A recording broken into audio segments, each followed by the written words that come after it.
जीवाणु से एक प्रश्न एग्जाम में अक्सर बनाया जाता है, कसाभिका से लेकर के। ठीक है, कसाभिका। तो कसाभिका को पहले समझते हैं कि कसाभिका क्या होता है। तो जीवाणु कोशिकाएं चलायमान अथवा अचलायमान होती हैं। दो तरह की जीवाणु कोशिकाएं होती है, एक चलायमान और एक अचलायमान। यदि जीवाणु कोशिकाएं चलायमान हैं तो वह उनमें कोशिका भित्ति जैसी पतली संरचना मिलती है, जिसे कसाभिका कहते हैं। इसे अंग्रेजी में फ्लाजिला कहते हैं। कसाभिका को फ्लाजिला कहते हैं। इसी कसाभिका के कारण जो बैक्टीरिया होता है, जीवाणु जो होता है, एक स्थान से दूसरे स्थान तक गति करता है, चलायमान होता है। ठीक है, कसाभिका के कारण, फ्लाजिला के कारण। तो एग्जाम में यही से क्वेश्चन पूछता है कि ये जो कसाभिका है, जीवाणु की कसाभिका, इसकी संरचनात्मक जो हिस्सा है, मतलब जीवाणु की कसाभिका जो बनी होती है वो किससे बनी होती है। उसका तीन हिस्सा होता है। वो तीन हिस्सा क्या क्या होता है। तो सबसे नीचे होता है उसका उसका शरीर का आधार, जैसे आधारीय शरीर कहते हैं, सबसे निचला हिस्सा होता है, सबसे निचला हिस्सा। इसके बाद होता है हुक। इसके ऊपर क्या होता है, हुक होता है।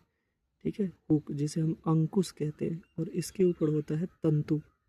तंतु, ठीक है, जैसे हम तंतु को हम इंग्लिश में क्या कहते हैं, इसे हम फिलामेंट कहते हैं या फाइबर कहते हैं। ठीक है, तो बेस, फाइबर और हुक या बेसल बॉडी, जैसे शरीर, जैसे हम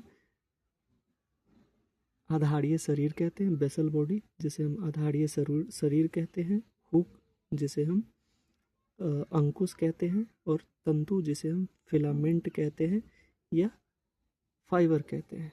ठीक है, इन तीनों से बना होता है जीवाणु का कसाभिकीय संरचना। ठीक है, कसाभिका, जीवाणु कसाभिका, इन तीनों से बना होता है, अंकुश, तंतु और आधारीय शरीर। ठीक है, तंतु, जिसमें से तंतु जो होता है सबसे लंबा हिस्सा होता है। ठीक है, जीवाणु कोशिका की सबसे बड़ा भाग कौन सा होता है, तंतु कसाभिका होता है। ठीक है, तंतु सबसे बड़ा भाग होता है। ये जो हिस्सा है तंतु, ये सबसे बड़ा भाग होता है। उसके बाद हुक होता है, जिसे हम अंकुश कहते हैं, और नीचे होता है बेसल बॉडी, जिसे हम आधारीय शरीर कहते हैं।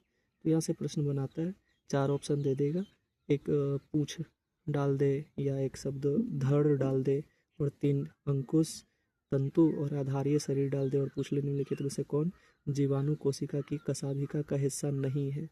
ठीक है, तो हमारा आंसर हो जाएगा धड़ या पूंछ। ठीक है, बाकी तीनों तो है ही, तंतु है, अंकुश है और बेसल बॉडी जिसे आधारीय शरीर कहते हैं, ये तीनों तो है ही इसका हिस्सा। धन्यवाद।